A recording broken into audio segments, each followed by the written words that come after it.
This book, Dick, I suppose, can be classified, and will in the libraries be classified, as a kind of autobiography. Now, there are various great autobiographies in the world. The autobiography of Benvenuto Cellini, autobiography of Hector Berlioz, The Education of Henry Adams. And that autobiography, in all of these cases, was the sole book that those particular people produced because they were eminent in other fields. Benvenuto Cellini, great artist, Berlioz, great composer, and so on. Now, do you feel this about yourself and your book, that this is the only thing you can do? Merely express yourself in a literate, witty, highly readable manner? Or are you now fired, and this I had in mind when I asked you that previous question about how you worked, have you now in mind the writing of another book? No, I don't. I don't know what else I would do, but I felt at home writing, you're right.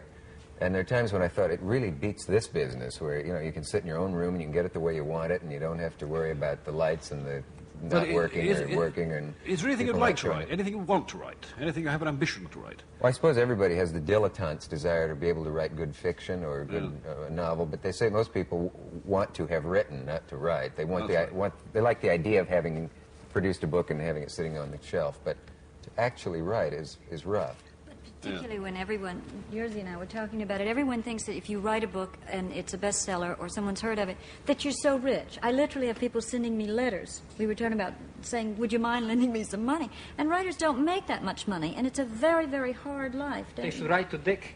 Right. Where does the money go that people think authors make? All right, suppose, take an example. An author gets $50,000 from a publisher, $50,000 from paperback sales. He's got to split his paperback sales with the publisher. He's got to give 10% to his agent and 50% to the Internal Revenue Service. And by the time you spread it out over 3 years, because most publishing houses are such one jump out of the bailiff, they don't have the money to pay you all off in one hunk anyhow, you're literally just making it. And you figure it took him 2 years to write a book, which some critic carelessly says was thrown together, and you spread $30,000 over 2 years to write a book, you're not exactly well paid. May I give you this example? It's a British example. A writer called T.H. White, Tim White, we always called him, and Tim White was a hard-working writer. He probably worked for 30 years at this trade of writing, in a hut, for the most part, on the Yorkshire moors with a couple of dogs, and if he made $1,000 a year, he was lucky.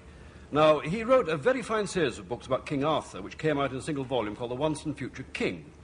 And the people who'd made My Fair Lady wanted to make a musical out of this, and indeed a musical was made. It was called Camelot, and it made a lot of money. And it meant that he got an advance of £80,000 for the use of his book.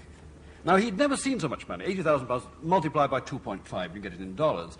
He'd never seen so much money in his life before. As soon as this money came in, the income tax people in England said, right, that's your year's earnings. We're going to tax you at the top rate. And the idea was to leave Tim with £2,000, which is how many dollars? $1,000? No, $5,000. $4,500 or so. He said, this is the reward of 30 years of work. Spread this over 30 years, and it's still not very much.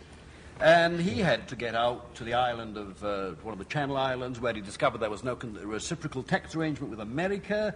And that man who'd written the bestseller, and out of this bestseller came a great best-selling or lucrative musical, ended as a poor man lecturing in America to live, borrowing money from his friends, and eventually dying of a heart attack on the boat going home. There is no oil depletion allowance for writers. That is depressing. We have to take a pause while we think about that. I'm sorry. I'm uncomfortable more here talking about myself than I am in the writing, and I don't know what to make of that, and we're going to have to talk more about that, think about it. But thank you all for being here, and good night, and we'll see you in 2 weeks.